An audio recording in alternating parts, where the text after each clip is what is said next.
दोस्तों नमस्कार, स्वागत है आपका फील्ड स्टडी मंत्रा टिप चैनल पे। यूपी ट्रिपल सी लेखपाल भर्ती में एक तो आपको मालूम ही है कि हमारा एक केस जो लगा हुआ है मेन एसटी के लिए, वो लगा है 29 अप्रैल का। और इस बात में कन्फ्यूज़न ये हो रही है, मतलब अभी जो कॉज लिस्ट वगैरह अब इसकी आई नहीं है, लेकिन कुछ ये चीज़ वो उसमें किसी में छपी हुई है, मतलब किसी में कॉज लिस्ट में जो आया हुआ है कि 15 को डेट लगी है, 16 को डेट लगी है।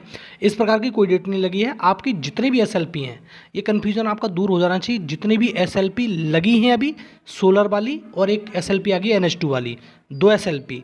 अगर कोई और भी एसएलपी आती है, जैसे नरसिम्हा सर की बेंच में उस दिन एसएलपी आई थी, 5 को भी नरसिम्हा बेंच की सर की सुनवाई हुई और दूसरी वाली NH2 वाली की भी उसमें हुई थी, लेकिन वो सारी क्लब हो गई और तुम्हारी 8 को क्लब हो गई थी सोलर वाली। अब इसी प्रकार से जो भी एसएलपी आएगी, जिस भर्ती से, लेखपाल भर्ती से कोई भी कोर्ट केस होगा, कोई भी व्यक्ति करेगा, एसएलपी डालेगा, तो सारी की सारी एसएलपी क्लब होके पहुंच जाएंगी 29 अप्रैल को। ये ध्यान रख लेना। और हेमा कोहली और अमानुल्लाह सर की बेंच में ही इसकी सुनवाई होगी, किसी बेंच में सुनवाई नहीं हो सकती। ठीक है, ये बात कन्फ्यूजन अपना दूर कर लो। हर हाल में वहीं सुनवाई होती है। अगर एक बेंच पहले से किसी कोर्ट केस में सुनवाई कर रही होती है तो दूसरी बेंच उसको एंटरटेन नहीं करती है, ये बात मान लेना, क्योंकि उसका कोर्ट का समय भी बर्बाद होता है और वो नए सिरे से सारी चीज़ नहीं रख पाती है।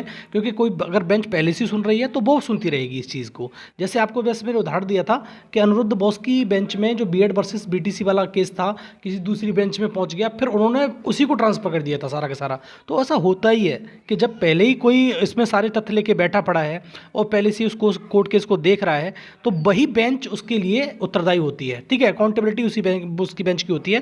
ज़्यादातर यही देखा गया है, किसी अन्य बेंच में इसकी सुनवाई नहीं होती है। तो ये चीज़ की कन्फ्यूजन बिल्कुल दूर कर लो साथियों। जितनी भी एसएलपी आएंगी, या तो जितनी आ चुकी हैं, जैसे 2 एसएलपी आ चुकी हैं NH2 और सोलर वाली, या एक और 2 3 4 जितनी भी एसएलपी आती हैं, सारी एसएलपी की सुनवाई क्लब होके 29 अप्रैल को ही होगी। इस बात में कोई भी कन्फ्यूजन आपको इफ एंड बट नहीं होना चाहिए।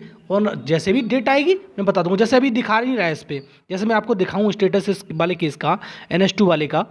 देखो ये वाली जो हमारा 13,563, ये तुम्हारा वही है, क्या नाम है इसका, जो एसएलपी है NH2 वाले की। अब जो NH2 वाले की एसएलपी है, जो पहले हमारी 10 को सुनवाई हुई थी, वो ये तुम्हारी जो नरसिम्हा सर की बेंच में हुई थी, लेकिन इसको अब क्लब करके कहाँ पहुँचा दिया है, इसी 29 तारीख को ही पहुँचा दिया है। ठीक है, ये बात ध्यान रख लेना साथियों।